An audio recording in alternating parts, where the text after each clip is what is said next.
Hello. હાલો. એ જય ભીમ. જયદીપ બોલો બોલો. શું છે મજામાં?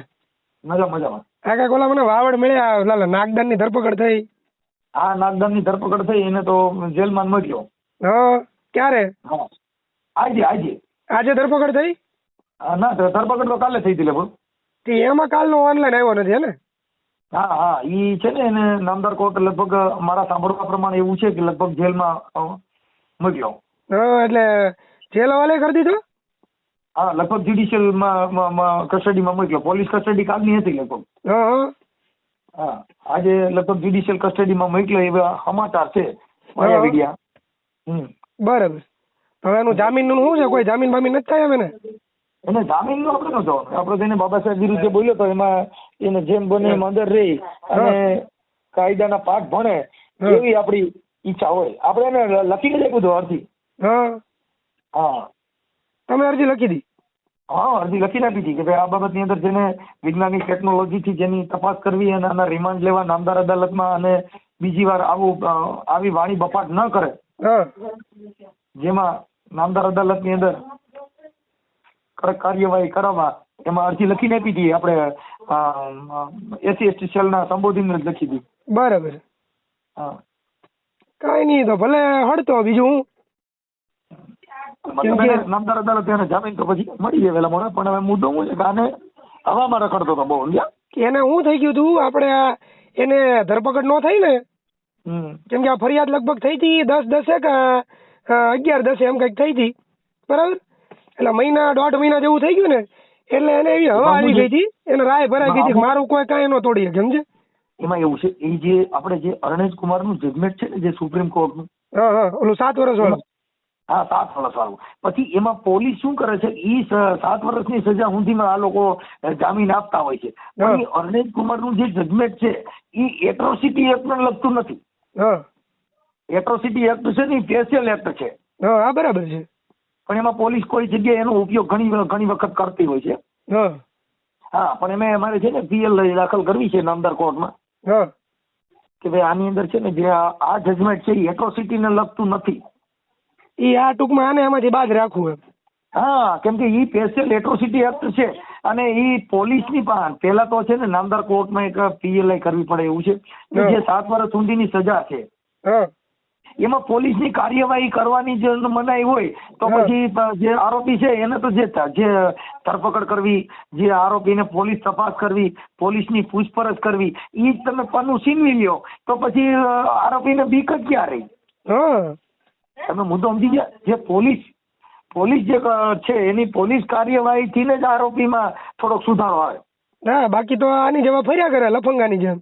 તો તમે ગમે એવું બોલો, પણ પોલીસ કાર્યવાહી તમે કરવા માટે થઈને નામદાર અદાલતમાં એને પોલીસ કાર્યવાહી કરવાની છૂટ આપો એટલે પોલીસ ધરપકડ કરે, એની લોકઅપ કે પોલીસ એની પૂછપરછ કરે તો પછી માણસ ગુનો કરતી થોડીક અટકે. હા, બરાબર છે. પણ હવે મૂળ આ જે જજમેન્ટ છે એના અનુસંધાને પોલીસ છે ને પછી પોલીસની પાસે એની તપાસ કરવાનો રાઈટ નથી રહેતો. હા, બરાબર છે. એટલે આરોપી વધારે થોડાક ચગાવ લે છે. પણ એમાં શું છે, આપણે નામદાર કોર્ટમાં દાદ માંગવી પડે એવું છે ભાઈ આ જે એક્ટ છે ને એ એટ્રોસિટી એક્ટને લગતું નથી. હા, બરાબર છે. જેથી કરી નામદાર અદાલતમાં જ આરોપીને રજૂ કરવો, નાની રિમાન્ડ લેવી જરૂરી ગણાય. કેમ કે આ તો શું છે સ્પેશિયલ એક્ટ ગણાય. એટલે કાંઈ નહીં, હવે જેલ ભેગો તો કરી દીધો ને ટૂંકમાં એને. હા, અત્યારે જેલ ભેગો કર્યો એવું મને ભાઈ મનજીભાઈના સમાચાર હતા. આપણે જે ફરિયાદી છે ને મનજીભાઈ મકવાણા જે સાવરકુંડલાની એની હારે આપણે વાત કરી હતી ને આપણે અરજી જે લખી હતી ને એ મનજીભાઈને સંબોધીને જ લખી હતી. મનજીભાઈ પોતે જ ફરિયાદી છે. હા, એ તો મને ખ્યાલ છે મનજીભાઈ ફરિયાદી છે. એટલે મનજીભાઈ ફરિયાદી જ આ બધું કરી શકે, કેમ કે બીજું તો બધું તમે સમર્થન આપી શકો બધું.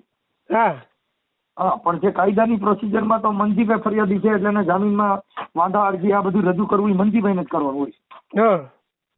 અને આ વ્યક્તિ છે ને એ તો અવારનવાર બોલવાની ટેવ વાળો માણસ હતો. અવારનવાર બોલવાની ટેવ વાળો. પછી હમણાં એક ઓડિયો મેં સાંભળ્યો હતો, એમાં પાછો પોલીસ વાળાને ગાળું દેતો હતો. હા, એ તો મૂળ એનામાં શું છે કે એને કાયદાનું માણસ ન હોય એટલે મતલબ તો એને કાયદાની ભાન ન હોય એટલે કાયદો જ એને કામ કરે. અને પાછા અમુક માણસો પાછા એની સલાહ લેવા એને ફોન કરે. આ જાણે કેમ ઓલો પાવરધો હોય, લો ભણેલો હોય એમ પાછા માણસો એને ફોન કરે. કાચી સોડામાં આવે એટલે હારા ડાયા થઈ જાય. પણ હવે હું તો હું મતલબ આને શું હોય કે થોડુંક આની જે ભાષા છે ને બફાટવાળી છે ને એને કાયદાનું જ્ઞાન નથી. એટલે મૂળ હિન્દુ ધર્મ સનાતન ધર્મ હિન્દુ ધર્મ સનાતન ધર્મ કર્યા કરે, પણ એની ખબર નથી આ સિસોડામાં આવી. હવે સનાતન ધર્મ નો આવે અને હિન્દુ ધર્મ નો આવે. હવે તમારે પોલીસ અને વકીલને જ રોકવા પડે. હવે આમાં એક સનાતન ધર્મી રોકો તો છૂટે નહીં. હા સાચી વાત છે. હવે અત્યારે તમે સનાતન ધર્મી નું વીપી મૂકો કોર્ટમાં તો હાલશે જ નહીં. ઈ તો કોર્ટમાં જવું પડે ને, એની સિવાય ખોટું વકીલ રોકવો પડે. જેની પાસે સનદ હોય ઈ જ આમાં દલીલ કરી શકે, કેમ કે એને તો એડવોકેટ હોય, ઈ દલીલ કરે તો જ થાય. હા સાચી વાત છે. હા હવે અત્યારે સનાતન ધર્મી વાળા છે એને મોકલો છે. આ કરણ સાથળિયા એમ કહ્યો કે હાલ ભાઈ તું વીપી મૂકજે. હા ઈ બધા ધર્મ નું એક વીપી મૂક કે છે આવે છે કે નહીં, કેમ કે ધર્મ છે ઈ અલગ છે. હા ઈ બધા એનો સપોર્ટર છે જ ને, એને કઈ કરો હવે તમે છોડાવો.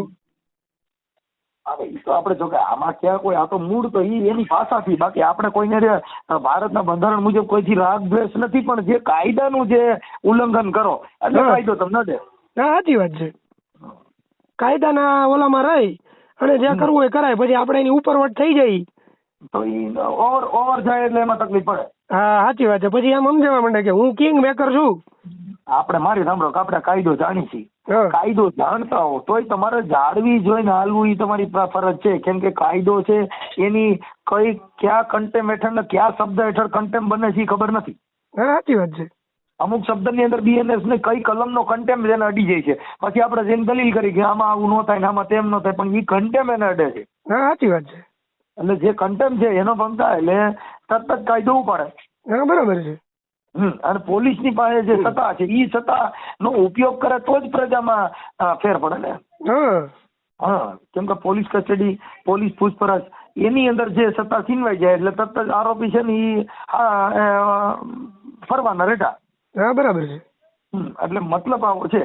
કાંઈ વાંધો ને. હવે એ તો આપણે અત્યારે જે મનજીભાઈના કહેવા મુજબ એવું સાંભળ્યું કે ભાઈ અત્યારે છે ને ભાઈને જેલમાં મોકલ્યો છે. બરાબર. નાગદાનભાઈ એટલે મારામાં એક મિસ કોલ પડ્યો હતો મનજીભાઈ નો, પણ પેલા મેં કીધું લાવો તમારી યાર વાત કરી લઉં હું છે હું નહીં જાણી. એની સાથે દરેક ચર્ચા કરી લેવી. કાંઈ વાંધો નહીં, હાલો ને એમની યાર ચર્ચા કરી લો હમણાં. એમની યાર ચર્ચા કરી. આ તો શું છે કે આ જેદુની ફરિયાદ થઈ ને તે દિવસની, તે દિવસના ઘણા બધા માણસો અવારનવાર પૂછતા હતા કે ભાઈ આની ધરપકડ કેદી થાય કેદી થાય કેદી થાય. પણ આ તો શું છે કાયદો છે એની પ્રોસેસ જે પ્રમાણે થતી હોય એ રીતે થાય.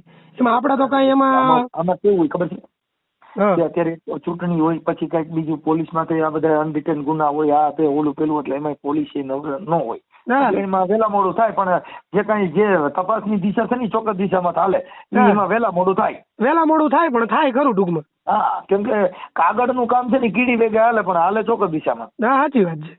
હા આપણે જે કઈ ઓલું જે તત્પરતા કરતા એવું ન હોય, કેમ કે કાગળનું કામ કાગળ જ કરે. હા એ તો એની જે ટૂંકમાં એની પ્રોસેસ આવતી એ પ્રમાણે કરે. પછી આપણે એમ કે હવે તરત તમે એની ધરપકડ કરી લે એમ થોડું હાલે.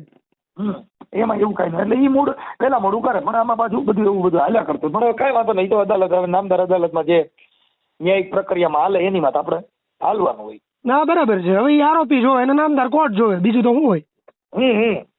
કાંઈ વાંધો નહીં. ભલે ભલે ભાઈ. એ કાંઈ વાંધો નહીં. ચાલો જય ભીમ. જય ભીમ. જય ભીમ. એ હા.